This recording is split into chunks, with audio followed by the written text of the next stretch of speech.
Story 1. The Man in the Black Hoodie, Illinois, 2021.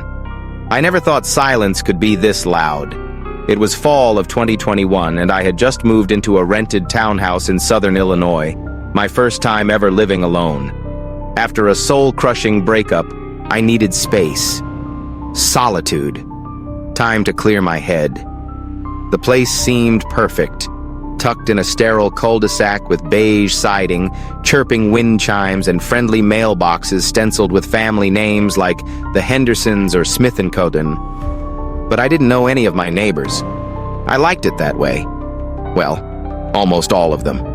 There was one man, 3 doors down, mid-40s, tall, heavy-set, scruffy beard, the kind of face that never really looked awake or sane. Every night without fail, he'd stand outside his house, not doing anything, just staring.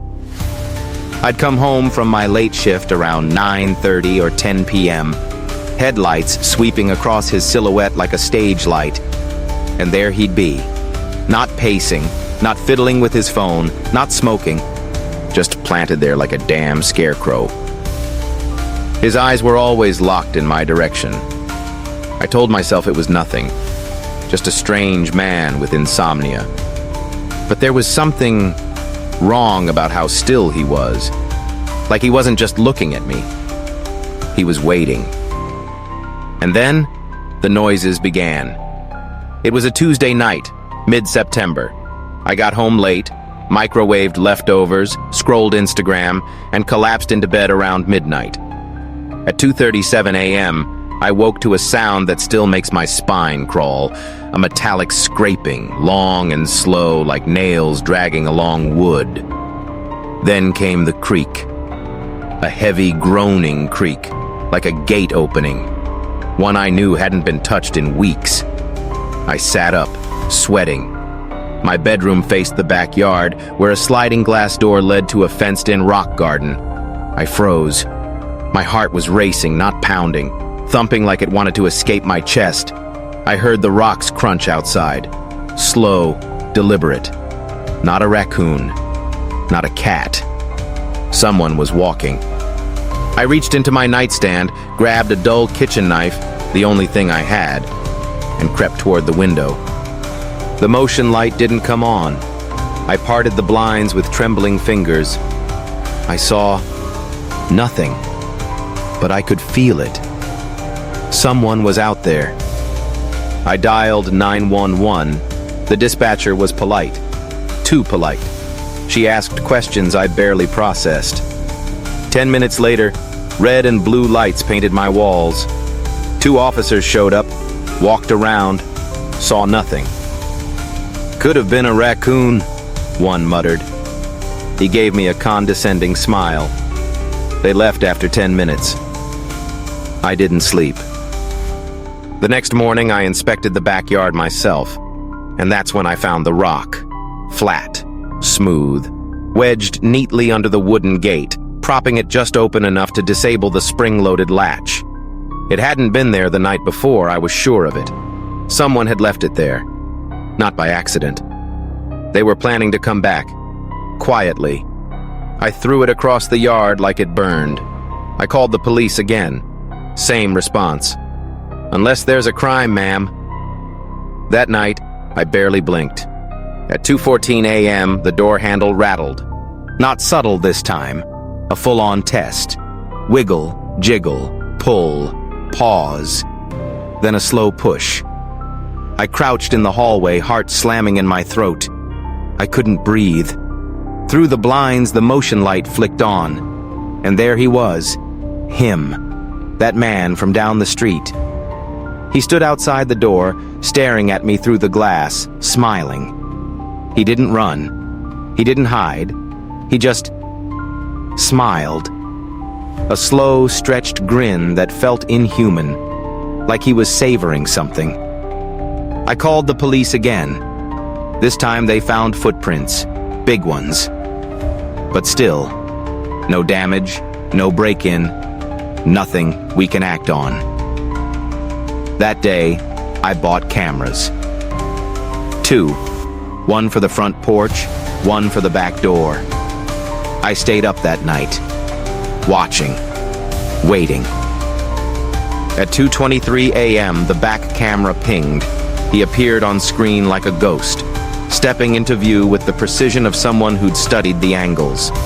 He avoided the sensor until the very last second, and then he did something I'll never forget. He looked up, directly at the lens, and grinned, wider than before, unblinking, teeth bared like a predator. Then he walked backward, out of frame, never turning his back. The cops watched the footage. Creepy, one admitted. But still, no crime. They refused to even ask him for footage from his own doorbell cam. That night I left, slept in a cheap hotel with my kitchen knife under the pillow. When I returned the next day, there were 4 muddy handprints on the sliding glass door, 2 up high, 2 low, like he'd crouched and stared in. That was it. I broke my lease, left my deposit behind. I didn't care. I had to get out. But before I left, I checked the mailbox one last time. Inside, folded neatly, was a note. The cops leave, but I don't. A month later, a woman named Kayla messaged me on Facebook. She'd just moved into my old unit. She wrote, "Hey, did you ever notice someone hanging around the backyard? I keep hearing footsteps. And last night someone knocked on the glass door at 2 a.m. and just stood there." I didn't reply. I didn't want to know. Story 2. The rotating phone in the foreclosed house. New York, 2020. The house was quiet when I arrived. Too quiet. Like it hadn't just been abandoned, but rejected.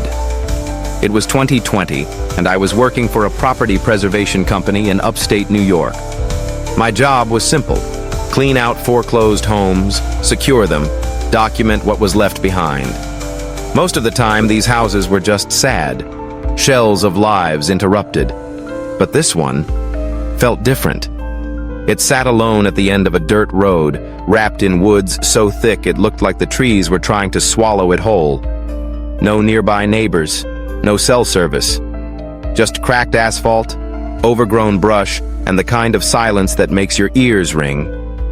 The file said the previous owner, an elderly woman, had died nearly 2 years earlier. No heirs, no claims. No one had stepped foot in the place since. Perfect, I thought. Just another lonely job. In and out. I was wrong.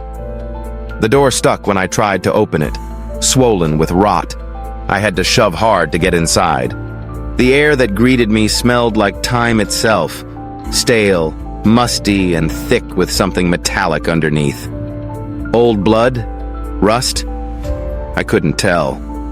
Inside, it looked like someone had tried to preserve the past in amber. Lace curtains still clung to the windows. Faded paintings hung crooked on the walls. The furniture was all heavy, old-fashioned. Dusty floral couches, chipped wooden cabinets, everything coated in the kind of silence that hums. And then my phone rang. I froze. Remember, I had no signal. None. I had already checked. The screen lit up. Unknown caller.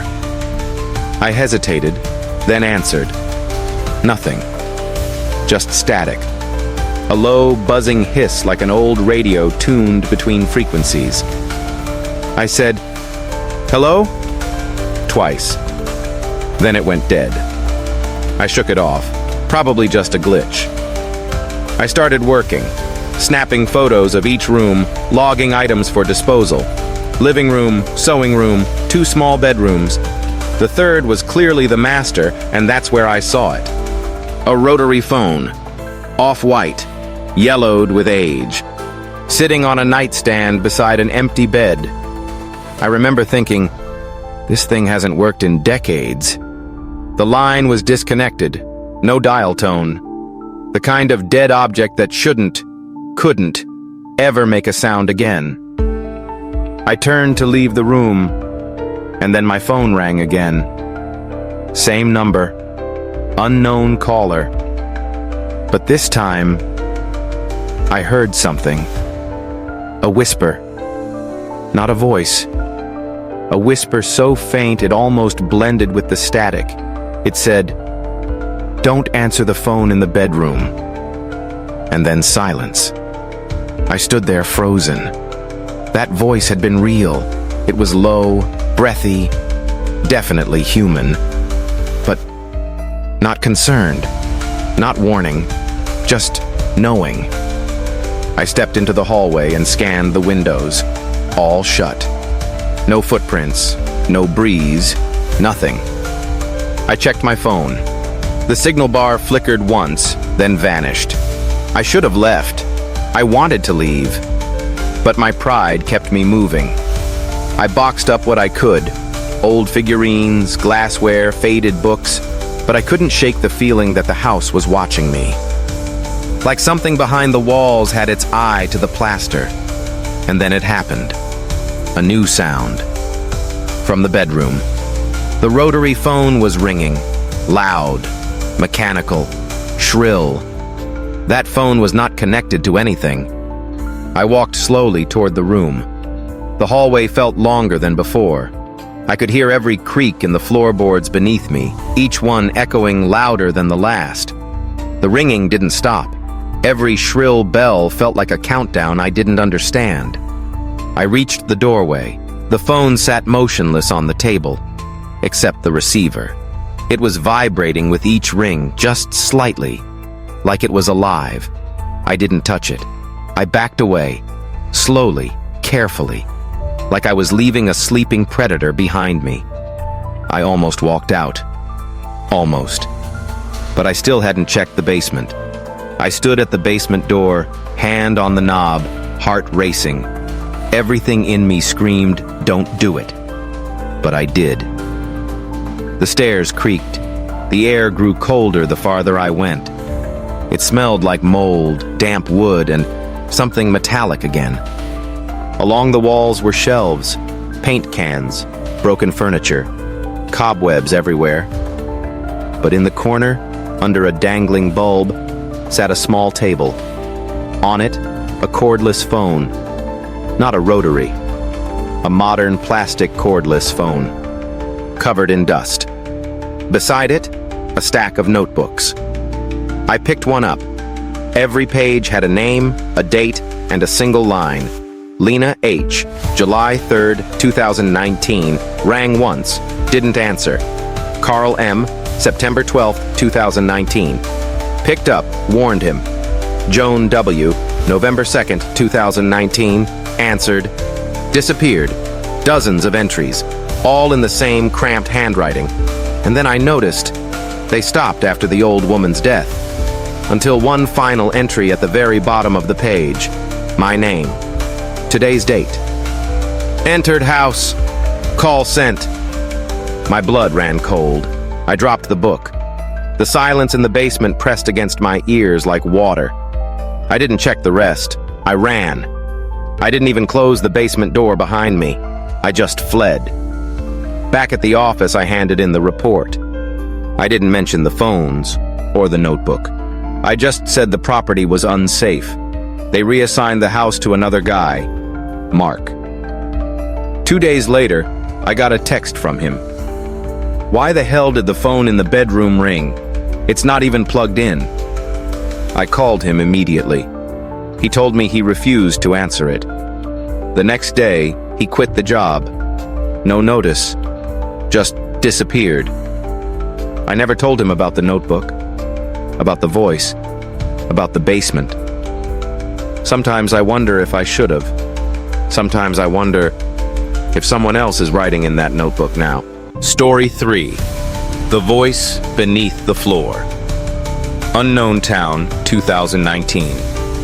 There's something about old houses, the way they creak and sigh at night like they're trying to tell you secrets. I never wanted to hear them.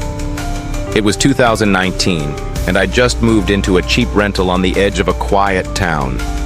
One story, a little weather-worn, but affordable.